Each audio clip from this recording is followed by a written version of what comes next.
So itong mga Duterte diehard haters, yung gusto nyo ipagpilitan po ninyong makulong si PRRD, un-Filipino po, following the language of one senator.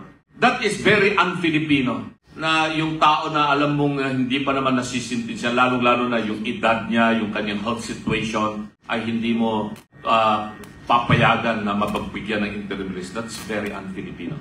Ang masakit ho, lalong-lalo na ho sa akin, ay yung mga nababasa ko at nadidinig ko na sinasabing, bring him bones. Napakasakit. Yun yung sinasabi ni Carol na napaka-un-Filipino. Wala wala sa ano natin yun sa pagiging makabayan kung sasabihin mo na bring him bones. At yung isa pang sinasabi rin nila na, may panibagong karton. Hindi ho ugali natin yan. Kaya kasama ho ni Karaol, hindi ho ako sumasang-ayon doon sa mga DDH, doon sa mga makabayan, doon sa mga nakikisimpatya sa kanila na yun ang mga sinasambit. Pakinggan natin si Karimar tungkol naman sa DSWD, yung sinampanyang kaso. Well, una binabati ko po yung 12 million na senior citizens ng Pilipinas. Ito po yung sektor na hindi masyadong naiintindihan o iniintindi ng gobyerno.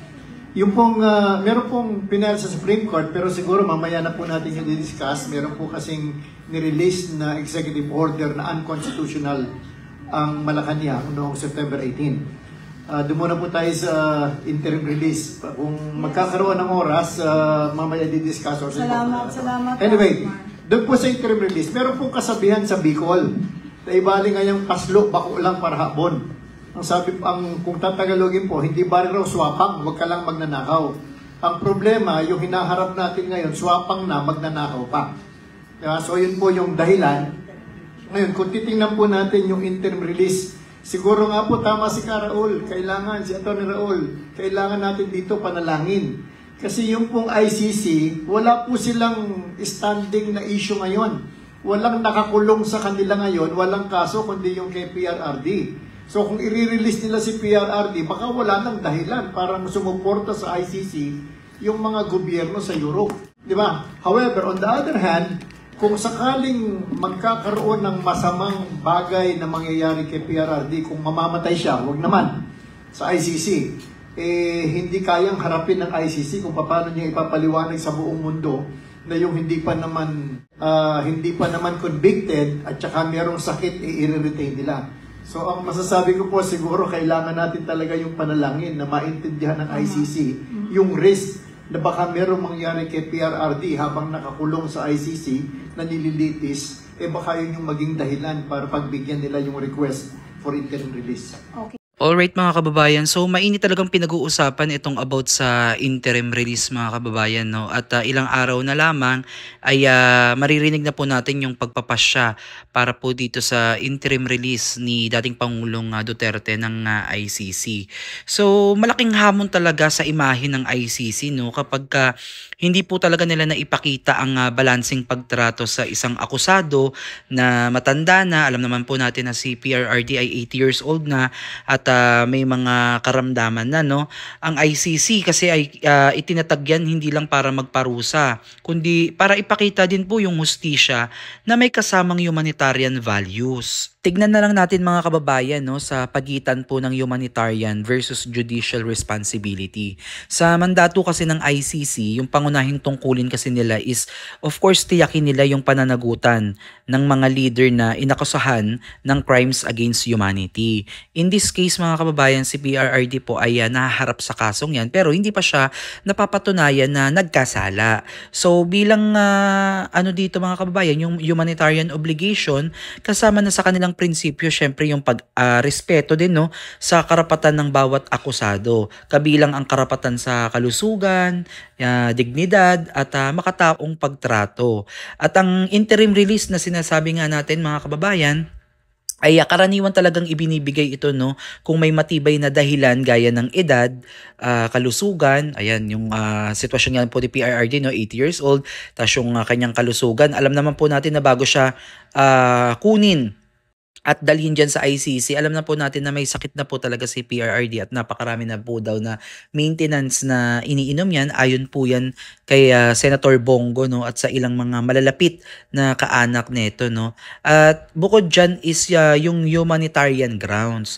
Kasi kung hindi ito igagawad at merong masamang mangyayari, wag naman sana sa ating pinakamamahal na PRRD, maaaring mabuo yung perception na mas inuuna nila yung punitive image kaysa sa pagiging makatao, no. So ito lang naman yung parang opinion na lang natin, no, na kung sakaling may mangyayari doon, kahit sino naman yung tumingin na Pilipino, na kung anong mangyari kay PRRD doon sa loob, no, at wala pang pinal na pagliliti sa kanya.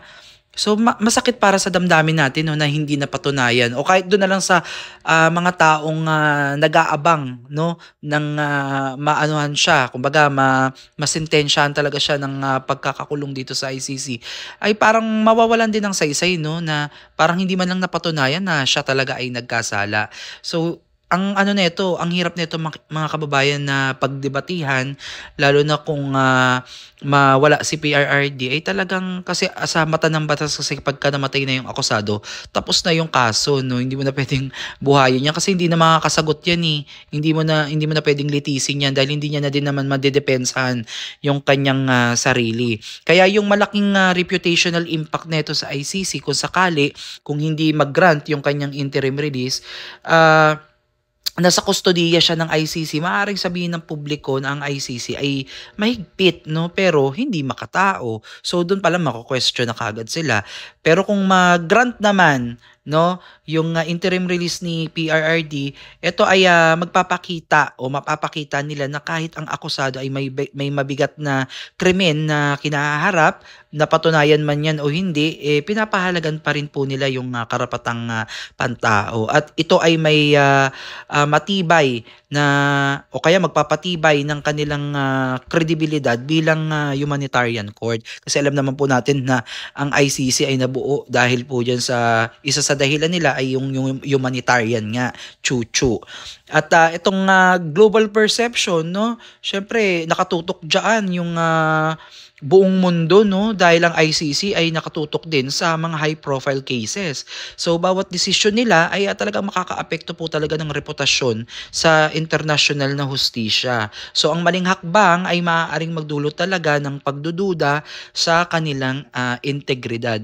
Kaya mga kababayan, no, bilang isang Filipino kasi, para sa akin, no, kung talagang may kasalanan si PRRD at siya ay mapatunayan na nagkasala, dapat talaga at mas mabuti na dito siya sa Pilipinas, no, na litisin at tanging Filipino, tanging mga husgado natin dito sa ating bansa yung lumitis, no, sa kanyang nagawang pagkakasala. At hindi natin dapat ipadala at ibang bansa o banyaga pa yung hatol sa ating kababayan, kasi regardless kung galit ka kay PRRD, ang inaano natin dito is yung pagiging Filipino, na parang isinuko mo sa banyaga, na samantalang ang ating justice system dito sa Pilipinas ay fully function naman at gumagana naman, no.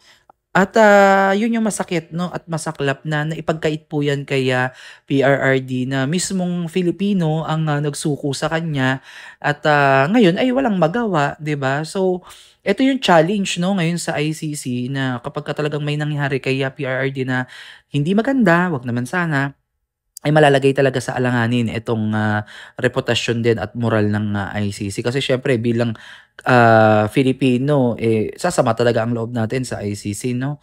At tingin ko naman, no, para sa akin itong interim release na ibibigay nila kay PRRD, hindi naman siguro aabusuhin to nung matanda. Kasi kumbaga si PRRD ay matanda na masyado, no? At hindi niya na kaya pang makagawa ng hindi maganda. At hindi naman yan ugali ni PRRD, no, na siya ay makapanakit lalo na sa mga inosenteng tao. Siguro nagawa niya lang yung mga bagay na talagang kinasasama ng loob ng iba dahil syempre hindi sila sumusunod sa batas, no? At ito namang ginawa niyang war on drugs, no, dito sa Pilipinas ay talaga namang labanan yung mga taong nagpapagulo at sumisira talaga sa ano natin, lipunan.